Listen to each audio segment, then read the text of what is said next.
What is up, bros and broettes? I am Inkslasher, and today we are going to be looking at every single map that is going to be in Call of Duty Black Ops 4 at launch. So we now officially know that at the launch of the game, there is going to be 14 maps, with a 15th map coming out in November, which is going to be 100% free for everyone who plays the game. So in the beta, there were 6 playable maps that everyone could play, and then since then, there has been 8 that have been announced on the Treyarch Twitter. So we actually have videos for every single map and backstories for every single map. So what we're going to do is go through and look at all of the maps and kind of talk about what they look like and what I think they're going to play like. The first map we have here is called Militia, and it takes place in the Alaskan wilderness near the Bering Strait, so close to the area between Alaska and Russia. And this map really has some vibes of Far Cry 5. If you didn't play Far Cry 5, it's kind of like backcountry where there is like a church there and some barns and that kind of thing. Now, the interesting thing about this map is it's very differently designed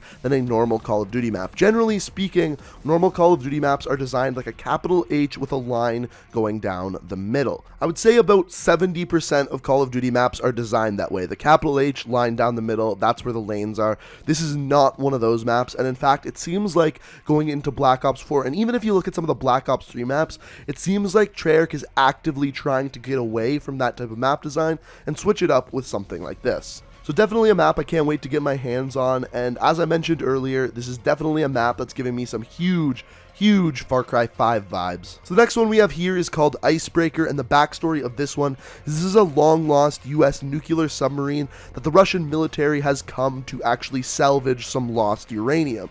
Now, the interesting thing about this map is when we look at most of Black Ops 4 and just Treyarch maps in general, they normally have very bright and vibrant colors. This one is just a lot of white. Of course, in the interior areas, once again, it's very bright and vibrant, but outside, bodies are going to be very easily spotted because of how white the map actually is. And this is probably one of the maps I'm actually most looking forward to, simply because of how it actually looks. Now, the other thing, when we actually look at the map layout of this map, it's very difficult to tell how this map is going to play. It's very difficult to see where the actual lanes are. It looks like there's going to be a lot of wide open areas, but other than that, it's really hard to tell. The next one here is called Arsenal, and this one actually takes place in a hostile covert ops manufacturing facility, and this one just screams classic Treyarch map. There's, like I said earlier, very bright and vibrant colors. This one does look like it's designed like a capital H with a line down the middle, like you expect a lot of Call of Duty maps to be. Now, based off of the images we're seeing here, it does look like a lot of this map is going to take place indoors, which is a good or bad thing depending on how you feel about score streaks. Certain aerial score streaks just won't do as well on this kind of map. That being said, in the images that we see of the indoor areas, there are a lot of windows on the roofs of the building, which may make it more balanced when you actually look at it and actually compare it to some other maps in game. And then the last kind of new map that we have here is called Morocco. Now, this one obviously takes place in Morocco, and there is a lot going on in this map. Now, right away when I saw the middle area with all the markets there, it instantly reminded me of District from Call of Duty 4, but the rest of the map really does not look like District, so I think it's going to play very differently than that. It's just that middle market area that reminded me of that.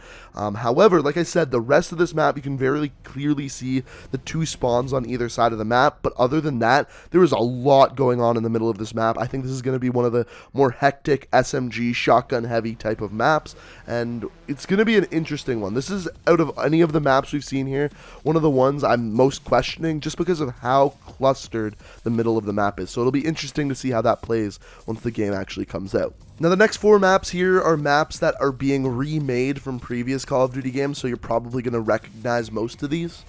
And the first one that we got, of course, is Summit. This is a fan favorite map, has been in many Black Ops games before, and is being brought back in Black Ops 4. Now, what you may not know about this map is it's actually a Cold War surveillance area in the Ural Mountains. If you don't know where that is, it's in western Russia, and it takes place atop a mountaintop, hence the name of the map, Summit. And of course, the first Call of Duty game that this one was in was Call of Duty Black Ops 1. And speaking of fan favorite maps, another one that's coming back is Firing Range. Now this one looks very true to life to the original Firing Range map, and what I didn't know about this one is it actually takes place in a Guantanamo Bay military base, which when the map was originally out, I had no idea that that is actually where it took place. And quite honestly, it's really great to see how beautiful they really did make this map look. And speaking of beautiful maps, in my opinion, the best looking map out of any of the maps coming out in Black Ops 4 is Jungle. This map looks absolutely beautiful. Now the interesting thing about this map is that this is actually a bigger map, so I'm interested to see how it actually plays in Black Ops 4, especially in game modes that are 5v5, because you have to remember that Jungle was originally designed for a 6v6 game. The other interesting thing about this map is there's really no cover on this map, so if you get any aerial score streaks at all, they absolutely decimate on this map. It's just something I remember from originally playing this map way back in the day. So something like a gunship score streak is absolutely going to tear people apart on this map. And then the final remake map that we have is Slums, and honestly, this is one of the maps I'm most looking forward to playing, because even looking at these images, I am getting some huge Black Ops 2 nostalgia. Honestly, this is probably one of the best designed Call of Duty maps of all time, so to see it be returned in Black Ops 4, to me at least, is pretty damn exciting.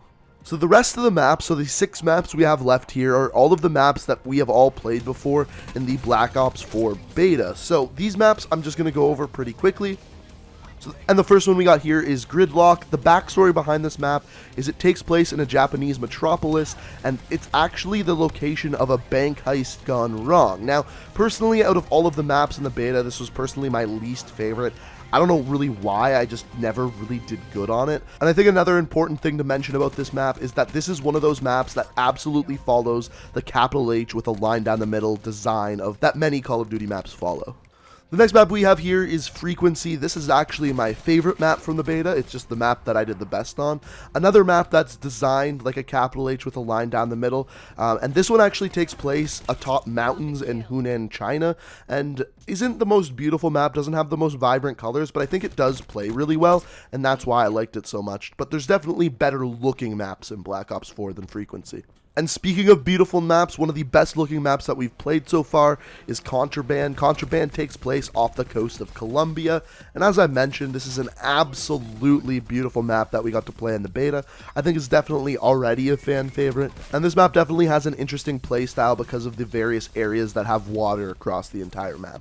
And while we're talking about beautiful maps, we can't forget about Hacienda. Now, this map was added later in the beta, so maybe a map you didn't get to play as much, but this one actually takes place in a vineyard in the Spanish countryside, and this vineyard is actually owned by a crime syndicate boss, so there's a cool Easter eggs found throughout the entire map.